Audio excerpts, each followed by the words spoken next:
নেপাল বারবার বলছে আমাদের নিয়ে যাও। আমরা এক পায়ে খাড়া নেয়ার জন্য, কিন্তু মাঝখানে ওইটুকু পথ অতিক্রমের সুযোগ দেওয়া হচ্ছে না। নেপালের যে অবস্থা, ভুটানের যে অবস্থা, ভারতের সেভেন সিস্টার্সেরও একই অবস্থা বলে মন্তব্য করেছেন অন্তর্বর্তীকালীন সরকারের প্রধান উপদেষ্টা ডক্টর মোহাম্মদ ইউনূস। রোববার সন্ধ্যায় বাংলাদেশ অ্যাডমিনিস্ট্রেটিভ সার্ভিস অ্যাসোসিয়েশনের বার্ষিক সম্মেলনের নৈশভোজে অংশ নিয়ে প্রধান উপদেষ্টা এই মন্তব্য করেছেন। প্রধান উপদেষ্টা বলেন, দুই পাশে দুই মহাশক্তি আমাদের, ভারত আর চীন, তারা দ্রুত এগিয়ে যাবে। আমরা যেহেতু মাঝখানে আছি, আমাদের ফেলে যেতে পারবে না। তাদের বাতাসে আমরাও উঠতে থাকবো। সেই থেকে আমার বদ্ধমূল ধারণা, বাংলাদেশের ভবিষ্যৎ অতি চমৎকার তার অবস্থানের কারণে, বলেছেন প্রধান উপদেষ্টা। প্রধান উপদেষ্টা আরও বলেন, তখন দুই মহাশক্তির কথা বলেছিলাম, এখন আর দুই মহাশক্তির কথা বলি না, এখন চার মহাশক্তি। আমাদের অপূর্ব সুযোগ, আমাদের সামনে বিস্তীর্ণ মহাসাগর, আমাদের উপকূলভূমি সাগরের সঙ্গেই লাগোয়া উপকূল। এটি একটি মস্ত বড় সুযোগ, পৃথিবীর দরজা আমাদের সামনে খোলা। আমরা এতদিন এটি ব্যবহার করতে জানিনি, এখন যে মুহূর্তের ব্যবহার শুরু করব, আমাদের অর্থনীতিকে লোহার দড়ি দিয়ে বেঁধে রাখলেও কোনোভাবেই বেঁধে রাখতে পারবে না।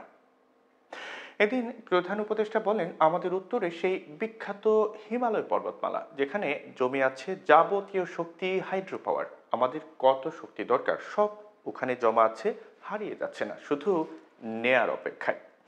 প্রতিবেশী দেশের সঙ্গে সম্পর্ক তৈরির অপেক্ষায়, যাতে বাংলাদেশ ও নেপালের মধ্যে যেই দূরত্বটুকু আছে তা অতিক্রম করা যায়। ডক্টর ইউনূস বলেন, নেপাল বারবার বলছে আমাদের নিয়ে যাও, আমরা প্রস্তুত, কিন্তু মাঝখানে ওই পথটুকু অতিক্রম করার সুযোগ দেওয়া হচ্ছে না।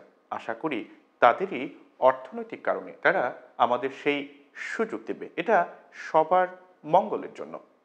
আমরা মহা সৌভাগ্যবান এক জাতি আমাদের অবস্থানের কারণে। তাহলে এই জাতির দুঃখ কেন থাকবে? এটা কি আমাদের কপালের দোষ, চরিত্রের দোষ, নাকি চিন্তার দোষ? যদি হয়ে থাকে তাহলে সেগুলো থেকে মুক্ত হতে হবে। আমরা তড়িৎ গতিতে এগিয়ে যেতে চাই। এদিন প্রধান উপদেষ্টা আরও বলেন, আজ কুমিরা থেকে টেকনাফ পর্যন্ত যে উপকূল ভূমি রয়েছে, সেখানে যদি কাতারে কাতারে সব নৌবন্দর স্থাপন হয়, মাতারবাড়ি গভীর সমুদ্র বন্দর পর্যন্ত যদি বিশ্বের সব জাহাজকে আশ্রয় দেওয়া যায়, তাহলে আমাদের আটকাবে কে?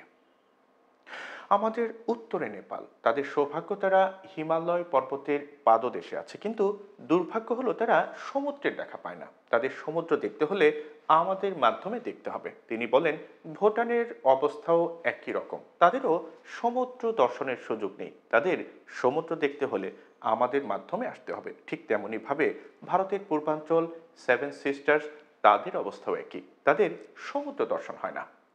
প্রধান উপদেষ্টা বলেন, আমরা একসঙ্গে অর্থনৈতিক অঞ্চল গড়ে তুলতে পারি। আমাদের সমুদ্র বন্দর দিয়ে তাদের মালামাল আনা নেওয়া হবে, আমাদেরও মালামাল চলবে। এতে আমাদের অর্থনীতি এবং তাদের অর্থনীতি একসঙ্গে সমৃদ্ধ হবে।